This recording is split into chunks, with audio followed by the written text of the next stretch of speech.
Hello everybody, this is Inan signing in once again with another session on English Précis and Compositions paper for comparative examinations. Today we are focusing on vocabulary. Vocabulary is perhaps one of the most challenging areas whenever you try to learn any language, let alone English language. Because words are the instruments on which we play the music of any language. And any test of any language, especially English language, would include questions related to vocabulary. English Précis and Compositions paper for comparative examinations also includes questions related to vocabulary. The questions related to vocabulary in the paper of English Précis and Composition are divided in several sets and subsets. Synonyms and antonyms, 10 marks each.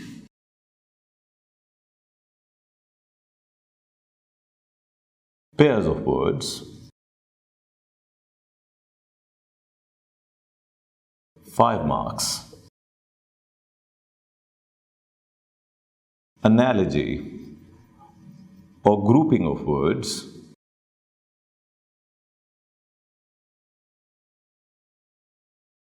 5 marks. And I would also include idioms into the category of vocabulary, 5 marks. This means that 35 marks are explicitly related to vocabulary.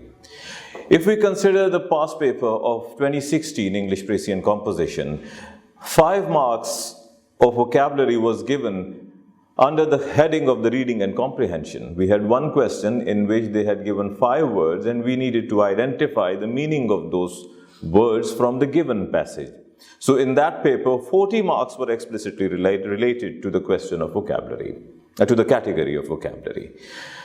Vocabulary cannot be built in a day, as Rome was not built in a day. Vocabulary needs some time, some practice, some patience. You cannot memorize a dictionary. You might memorize a dictionary, but that might not be the appropriate approach. It is also not suitable to memorize word lists only. You have to go through certain word lists. But you also need to understand that if we are going for a more dry approach towards learning words or acquiring a language skill, that would make it furthermore difficult for us. Especially when you are approaching a foreign language, it can be extremely challenging and daunting to tackle several minute categories of language which might not be of concern for you if you are addressing your first language. So considering English as a second language or even a foreign language, you have to find some useful ways to address the questions which are given in the paper. For instance, if you get questions related to synonyms and antonyms, you must be going through certain word lists. But if you have not come across a word, then there are some ways in which you can tackle these synonyms and antonyms and might still hold a chance to get a better score in these. One of those methods is root words. Root words requires some practice and some mastery to break words into several parts. If you can make a division of words and break them into components or parts and identify the base word, the prefix or the suffix, you might find any one of the part of the word which would relate to any root word. And you might be able to identify the synonym or the antonym, or at least you would be able to exclude a few options because you are given 4 options in the set of the MCQs. So it makes it a bit easier for you to tackle them. For instance, the root word anthrop. And I'm sure you must be aware of anthropology, as it is also one of the optional subjects in CSS examinations. The word anthrop means mankind.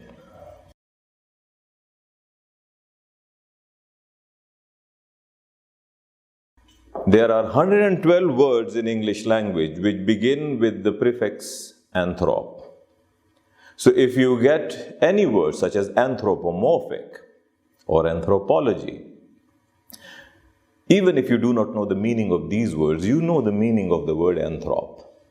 And it will be easier for you to identify the synonym or the antonym which is related or unrelated to this word.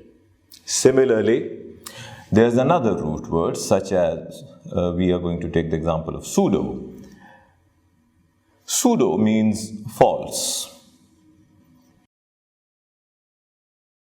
The prefix pseudo is used before 800 words in English language. If you know the meaning of pseudo, you can easily identify the meaning of 800 words. You might feel that you know the meaning of one root word, but in reality, you know the meaning of 800 words.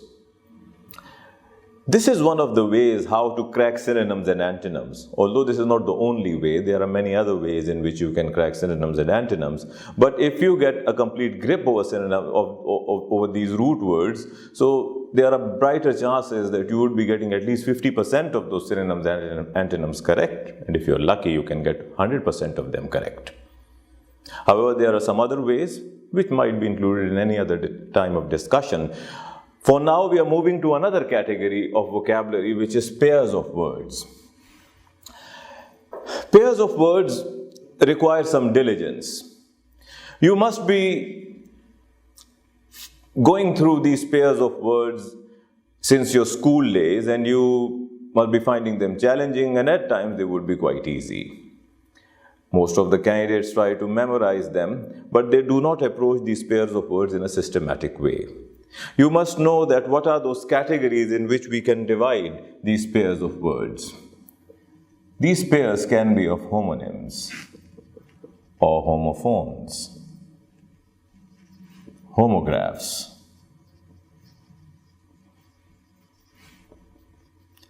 heterographs, synonyms as well, antonyms too,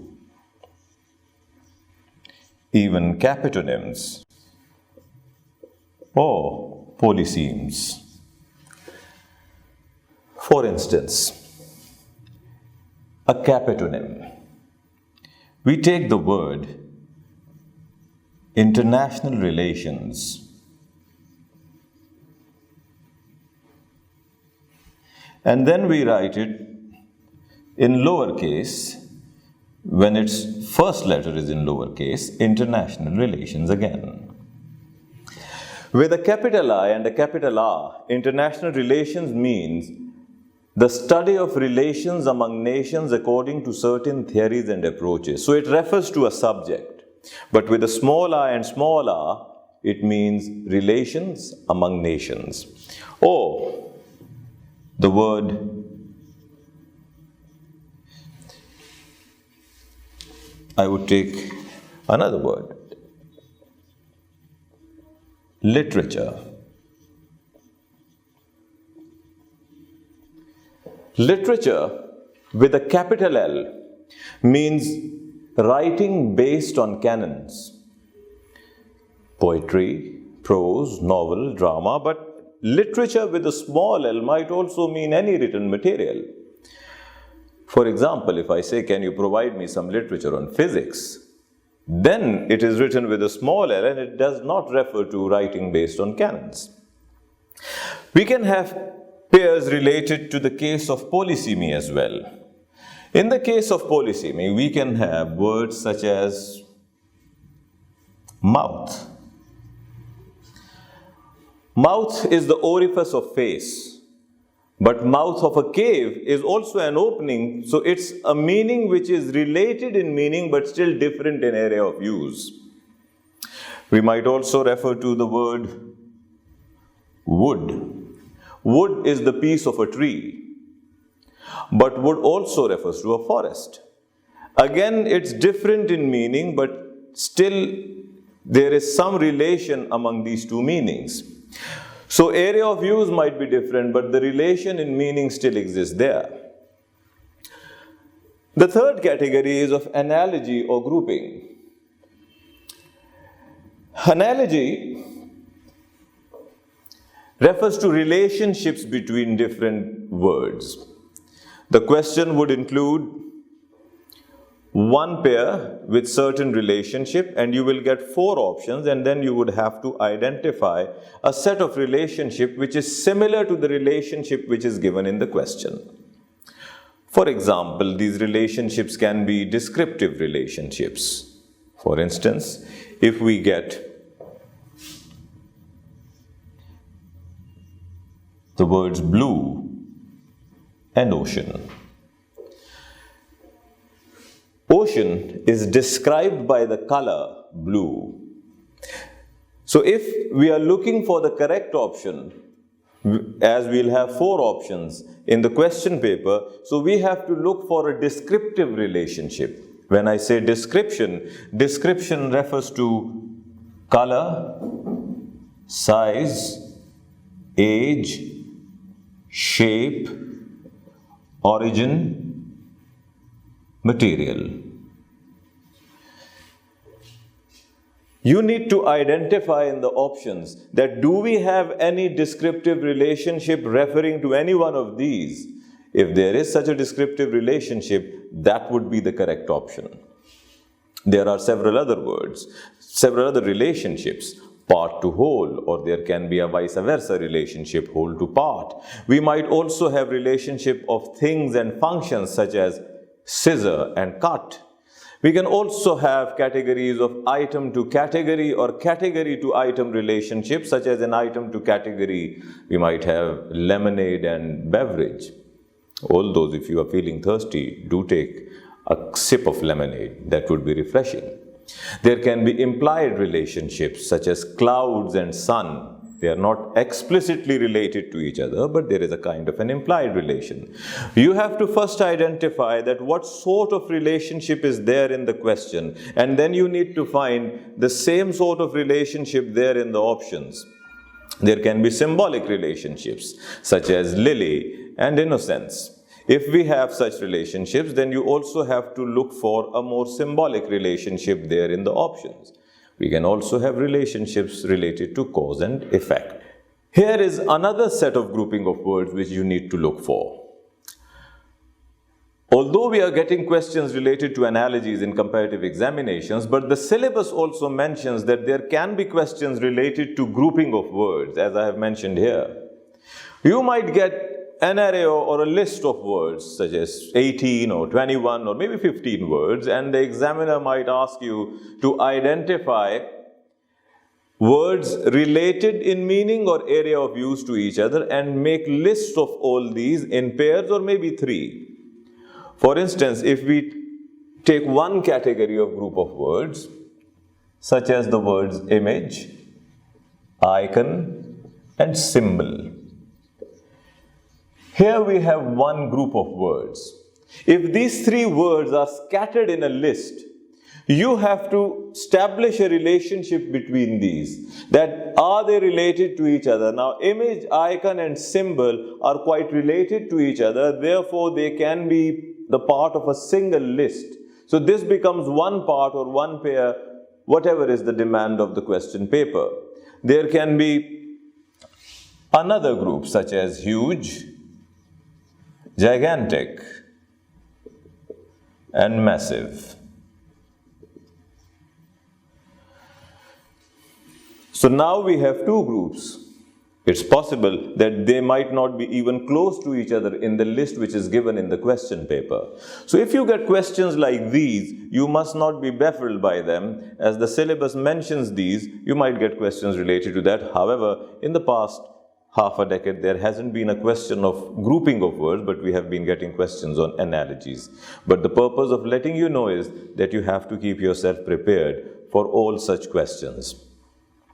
You also need to understand that if you are trying to build your vocabulary, you also have to build a functional vocabulary. When you're identifying synonyms, antonyms, or pairs of words, or trying to go through analogies or grouping of words, or if you're trying to identify the meaning of idioms, vocabulary requires avid reading skills. You must read. You must be thorough readers, and avid reading would help you acquire mastery over language, mastery over words. You must also remember that you must be the master of words, not the slave of words. Words should be at your disposal. You must possess a natural and a sophisticated control over words. For the moment, I'm signing off, and I'll be back with another video on reading skills. Bye-bye.